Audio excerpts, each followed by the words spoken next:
Welcome to Checking In with Tracy and Ahil. 4 years ago, Ahil and I ditched our corporate careers in accounting and finance to go all in on short-term rentals. Since then, we've hosted over 10,000 reservations and we now manage over 60 Airbnbs across Canada. That's mostly in Ontario and all the way to the East Coast. On this channel, we share all the behind the scenes of hosting, the good, the bad, and the ugly.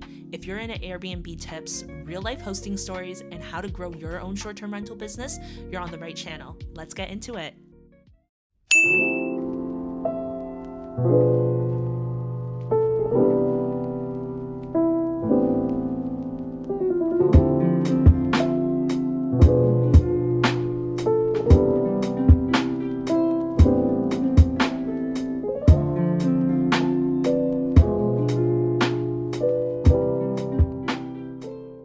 Hi everyone, we wanted to talk to you guys today about a really hot topic for Airbnbs, and if you're a host, is should you allow pets in your Airbnb or not? We'd say there's a lot of arguments for both. When we first started, we were pretty strict that we don't do pets. We're not pet owners ourselves either, so it was kind of an easy decision at that time, but we've since converted some of them, and we'll tell you guys what we currently do.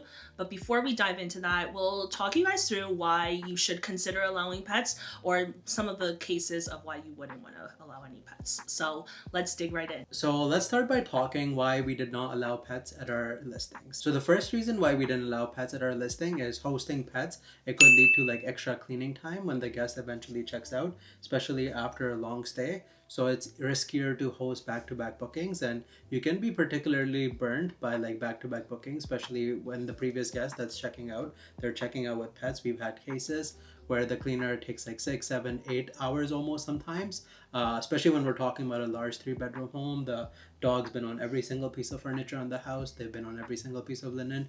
It's almost impossible to get all the pet hair from the linen. So we're not only talking about like extra cleaning fee, and also we're talking about like potentially disrupting the stay of the next guest. And sometimes even responsible dog owners, it's not that they're allowing their pets on the furniture, it's that they are respecting the house rules of living in someone else's home. But they're part of the family, so you're hugging your dog, you're carrying your dog, and that transfers to your clothes, to your luggage, which you're sitting on the sofa, so it just literally transfers everywhere. The other risk of allowing pets is that, of course, there's going to be more damage. There's a potential for having more damage in your Airbnb.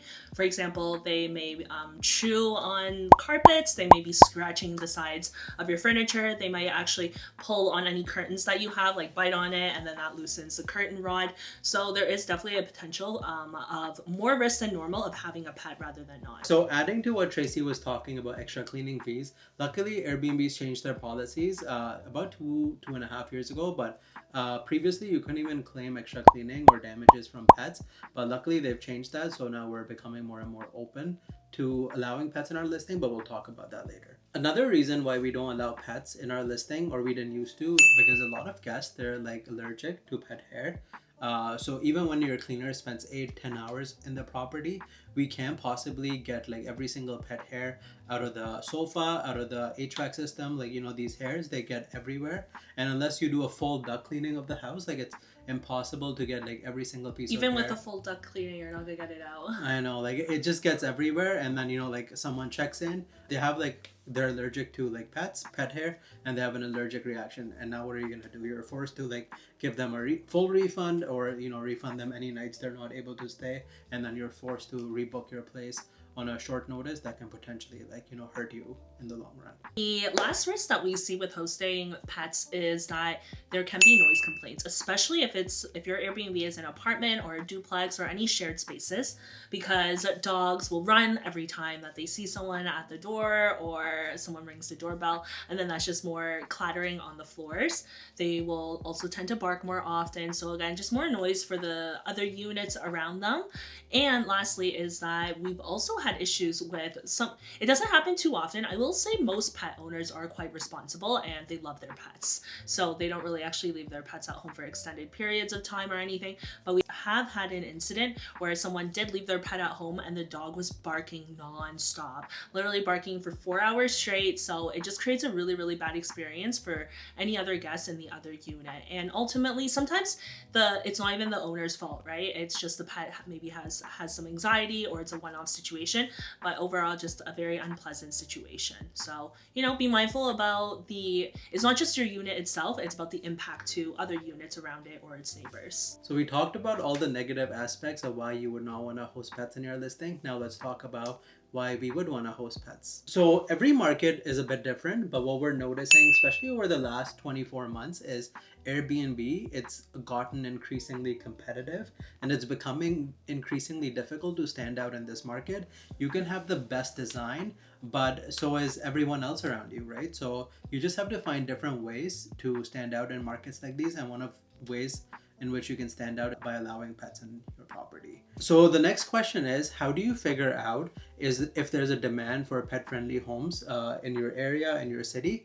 So here's what we do. Go on Airbnb and search for the upcoming weekend or the upcoming week and see, like, first, do not put any filters on Airbnb and see how many listings pop up for those particular days. Now do the same search, but put a filter on for pet-friendly listings and see how many listings pop up. Let's say 50 listings pop up and half the listings in your area are pet-friendly. In that case, will you gain like a much higher revenue by allowing pets in your listing? Probably not. But if the same number is probably around 15 to 20%, there is room for you to like increase your nightly rates and also like increase your revenue by allowing pets and increase your occupancy. So now let's talk about the case when you do this search and only 10% of the homes on Airbnb are pet friendly, or 5% of the homes are pet friendly on Airbnb. In this case, you've discovered like a small niche for yourself, and you can like probably increase your revenue by allowing pets and tapping into that niche because there's not a lot of supply on Airbnb of homes that allow pets. Another advantage of allowing pets in your Airbnb is that you attract a larger pool of guests and travelers. I'd say, especially after COVID, a lot of people have gotten pets. So more and more people have pets and are more attached to them. And so, a lot of people don't like to leave their pets away at home or actually leave them on boarding or with another family member or friend. And they really do want to travel with them. So if you are pet friendly, it really encourages them to stay at your home. In addition to higher nightly rates that you're able to charge for your home if it's pet friendly, another easy way of adding to your revenue and to your bottom line if you're allowing pets is to charge a pet fee. I'll go back to 6 months ago when Airbnb only allowed you to charge a flat pet fee regardless of number of pets that someone was bringing into your house and regardless of number of nights they were staying. Luckily, that has changed in the last 6 months, and now Airbnb allows you to like charge a pet fee per pet. So let's say if you were previously charging a $50 flat rate, you can now charge per pet. So if someone's bringing 3 pets, that can easily increase the pet fee to $150, and that's pretty much like an easy lift to your revenue without much incremental cost. Maybe your cleaners are charging an extra $20-$30 to clean the home, but whatever the difference is, you get to keep it. And you can also like charge the guests based on the number of nights they're staying. So the issue that we previously ran into was if someone was staying for 3 nights, there's a lot more mess to clean up. For 3 months, there's a lot more mess to clean up after their pet, versus someone who's staying only for 3 nights. So now you're able to charge a pet fee per night, similar to what you charge for like proper adults and children. So that's a really good change from Airbnb, and that not only like makes us more comfortable about hosting like people with pets, but also allows us an easy way to add to our revenue and our bottom line. The last point about allowing pets is more of a contradictory to when we first started, is that we didn't want to host pets because we thought it would damage the home more, cause more of a mess. But what we've noticed after hosting for that period is that we're forced to host families, and young families where they have children, very young babies. And what we've noticed is, honestly, those are really messy guests, to be honest. Like, you'll find fingerprints, dirty food, spills everywhere in the home on all the linens. And so it kind of got us thinking, we're like, okay, is this really worse than allowing pets? Because, we have some friends that have pets, their house is not this dirty. So, we're like, okay, let's just try it out. And yeah, truth to be told, it's really not that much different. I will say sometimes it is, and it's more so to do with hair, I think, but just strictly speaking about cleanliness and accidents, I wouldn't say you're more prone to have those types of issues in an Airbnb of hosting a pet versus having a family with young children. Just to add to that, we've also filed like a lot of air cover claims. So I'd say like the number of air cover claims that we've filed related to pet damages, where as a percentage of number of guests that we've hosted with pets, it's pretty low. It's like I'd say 1 to 2%. Yeah. So doesn't damages don't really happen a lot. And in the cases where damages happen, like they're really clear. For example, like it's very hard for me to go to Airbnb and ask them to reimburse us for extra cleaning involved with like a kid who has like fingerprints all over the home versus pet hair that's clearly overall furniture, or like some other damage where they chewed on a TV remote or whatever. Usually the damages are clear cut and much easier to recover. It just ultimately comes down to the parents or the pet owners themselves and whether they're clean and tidy about their dependents. So ultimately, whether or not we allow pets at our properties, it comes down to a few factors. So let's discuss them. So first and foremost, if a property has carpeted floors, that's a strict no-no for us. We would not allow pets under any circumstances at that property, especially because if a dog or a cat, if they relieve themselves on the carpet, it will be almost impossible to clean it, get the stain off, get the smell out of the carpet, and it's going to be a nuisance for all future guests. So yeah, if a property has hardwood floors throughout, very limited carpet or rugs, in those cases we'll consider it. Next up, it's the property type. So very important consideration here is since all the homes in Canada, they're wooden frame construction, so noise, it passes very easily, especially if it's a multiplex, duplex, triplex kind of situation and the HVAC system is connected. So if a dog barks, you can hear them through like all the units, or sometimes it's a duplex with an up and down situation. So if you host a pet on the upper level, you can hear the dog barking, running around on the lower level. So in those situations as well, it's a strict no-no for us. For us, guest experience always comes first, and then like as long as we continue to provide really good guest experiences, continue to provide 5-star experiences, the money will follow. So that's what we do, always like focus on the guest experience. And then if it's a detached home, or if the home has very good noise insulation despite being a multiplex, in those cases we'll allow a pet.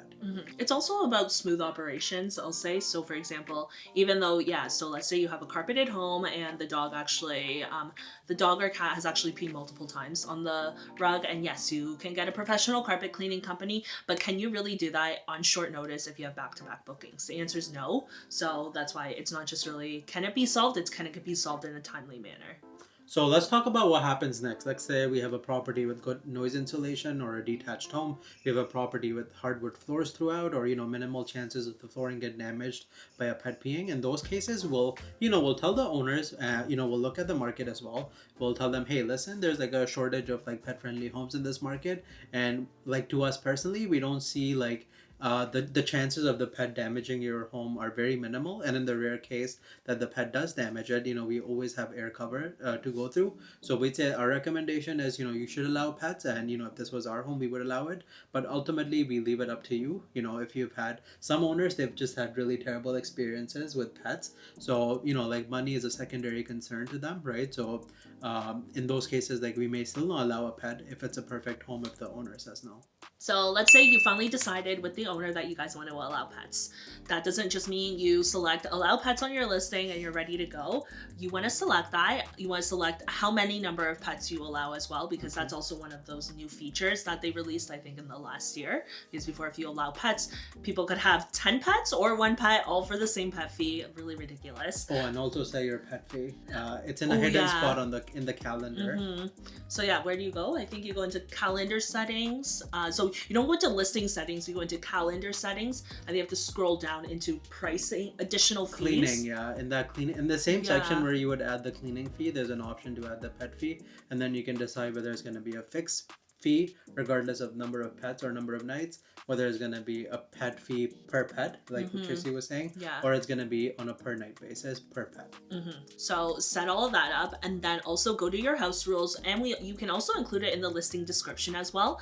We sometimes have it in both the listing description and the house rules. At a minimum, you need to have it in your house rules. So we say that for pets, you need the following information. One is that, sorry, we only allow dogs, cats are not allowed, or any other pet.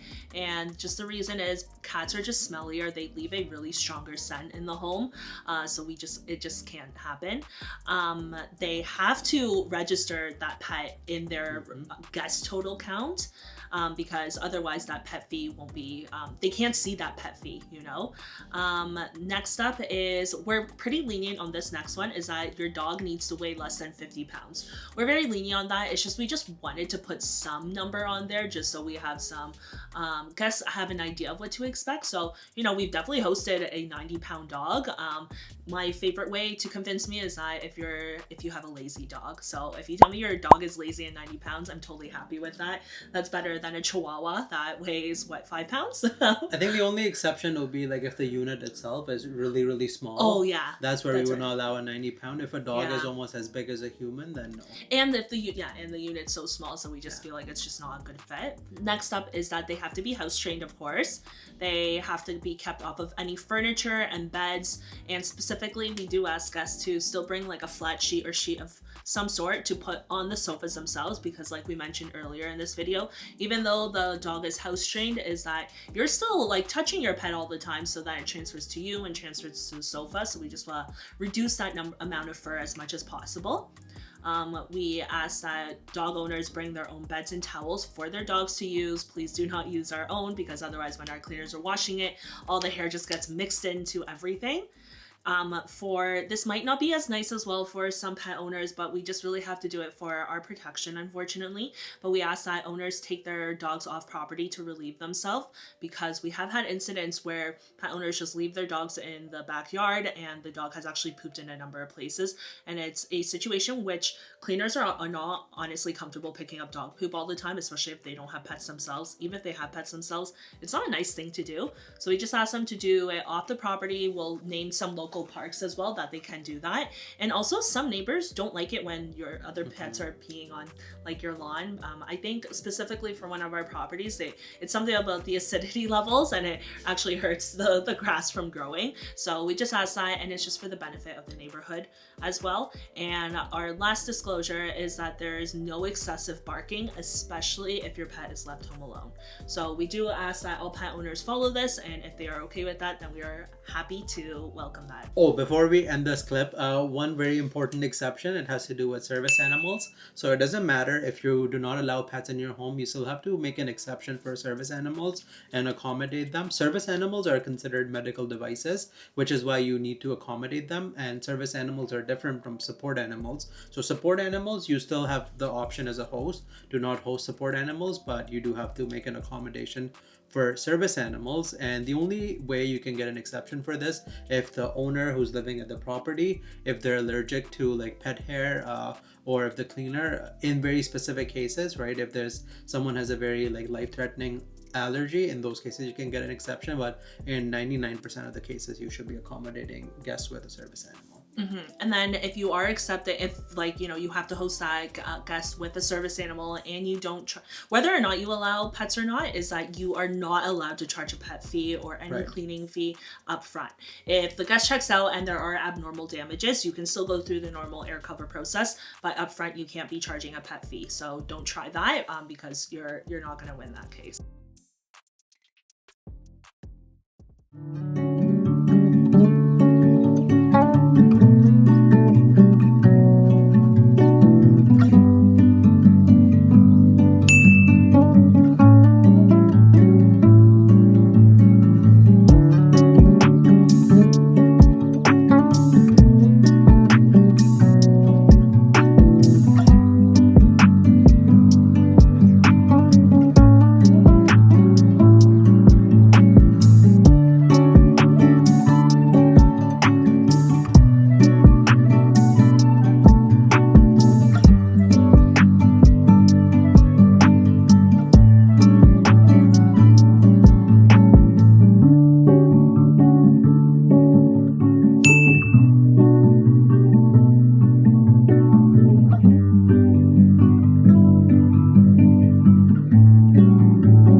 We finally got into the property, and wow, we were really surprised by the amount of clutter that was left behind.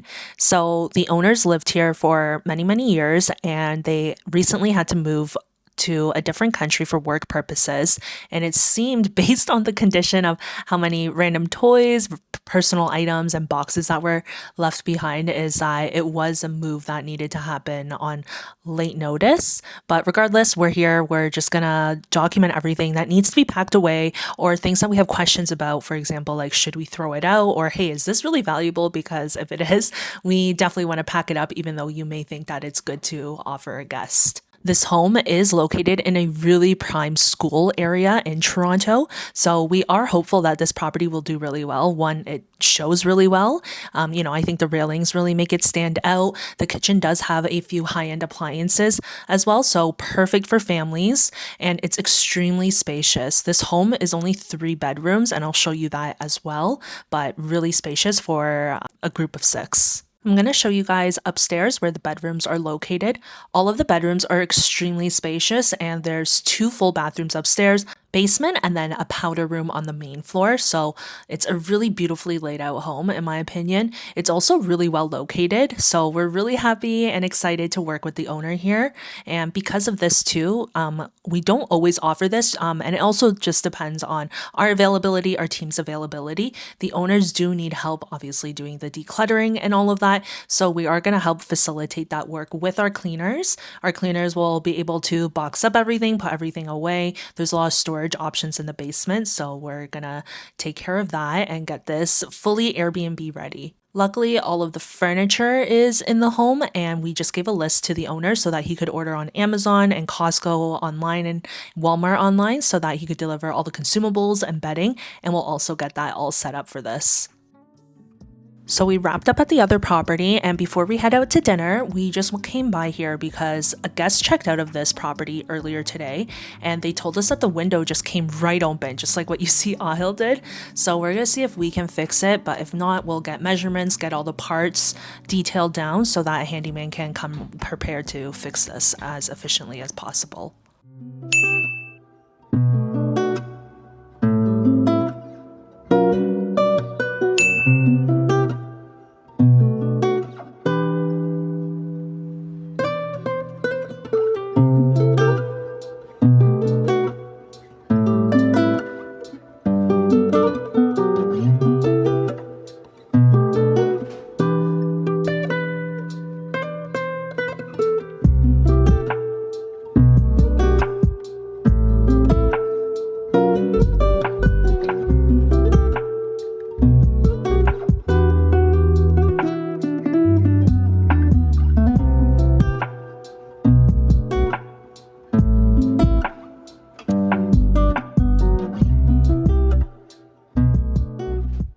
Hey guys, I think I'm gonna wrap up the vlog for today. We've had a crazy week, I will say. Ahil's flying back tomorrow to Pakistan, so we've been kind of running around trying to get that all ready, buy everything that he needs to prepare for his visit. I had to go visit a property in Toronto this week as well because we were working with a new cleaner that the owner was very adamant that we work with them. I've not been too happy with the cleaners, to be honest, but we're always willing to work with different people. We know we're not perfect, but why it's been so frustrating is their communication is pretty crappy. There are those people where if their answer is no to your question, is that you don't get an answer. Rather than them saying no or let me think about it, they just go radio silent and they have to keep following up. So that's been exhausting. There were cleaning lapses as well when I went to go inspect their work. So anytime there's these issues, that means that there's more work, providing that feedback, documenting all of that, because I'm not just putting it into words. So then for a second property, completely different area, we had another new set of cleaners that we onboarded. So we also went to go do a cleaning inspection. These cleaners are totally different, very communicative, very great. Funny story is, and this might bite me in the butt down the road, we did give them a second chance for something that they really screwed us over on. So they initially promised to clean on a certain day. Then they had to delay it because they said that it's really normal. Cleaners have multiple jobs. And she said that last minute, she's like, oh, sorry, my job had to bring me into work, so I can't clean that day. And what's more frustrating about that is that she assured me that she has a team of people. So even though she's brought into work, I don't know why she couldn't send someone else. Whatever, it's fine. We didn't have any other bookings. It's in an area where the bookings are really slow right now, so I overlooked it. And then we proceeded to schedule her for the second day. Then on the second day again, she messages me in the morning and she has some weird excuse. She says, oh, I'm actually out of province for immigration reasons, blah, blah, blah, so I can't clean. Again, I was really upset. So actually, I cut the cord on her temporarily. I tried to search around for other cleaners and it was really unsuccessful. This area has been really hard for us to find good cleaners for decent rates. So I did have to put my ego down, go back to her and be like, hey, can you actually just go tomorrow? Luckily, she was able to go, and, you know, they also promised on some other things. So, you know, that was promising. When we did go, the cleaning was actually done quite well, but I'm holding my breath because they were cleaning up after one person that in a house that sleeps 4 people. And the guys stayed for 4 nights or something. So it was an easy clean. So we'll see how it goes, but at least there wasn't a lot of follow-up work from there. And then while I was there, since there wasn't a lot of touch-ups that we had to do and we had some more time, what I do is I also do training documentation videos, because even if these cleaners don't work out, is then I have a set of my own training guide to provide future cleaners, and maybe I'll insert some of them in the footage here as well. And why they're really helpful is it basically tells the cleaners what they need to look out for. The fallback of these videos though is that it does scare some people. Then they kind of think that I'm too strict and they don't want to work for me, when that's not necessarily the case. You know, I'm not really asking them to dust every single thing, turn the tables over or anything, but really it's just what things you should be looking out for. But yeah, moving on from all of that, the cleaning stuff is that we've also onboarded 2 new properties as well. So one of them has been really hectic. That was the one we went today to, and the house is beautiful, stunning. The house was actually clean, but it is so messy. There's a big difference between cleanliness and tidiness. So much stuff. And so we need to figure that out because the owner is out of country. And then there's another property that is coming up. And again, that owner is moving out of country soon. Oh no, he's going on an extended vacation for a while. So, but he's not out of country yet and he is setting up the home. So try to get that all wound up. And then we've been working on HST like crazy recently because our HST filing is due at the end of the month. So we needed to finish it this weekend so that our accountant can have time to review it for us to file next week. So yeah, finished all of that out. And then I'm also still recovering from being sick. I've just been really under the weather with some throat issues. And I swear I've tried everything, but nothing seems to be working. And we'll just kind of go from there. But anyways, we're going to end it here. Hopefully you guys enjoyed today's vlog. And if you did, please drop a comment in the comment section below. Please like this video and remember to hit the subscribe button because it really encourages us to continue making more videos in the future. But in the meantime, see you guys in the next vlog.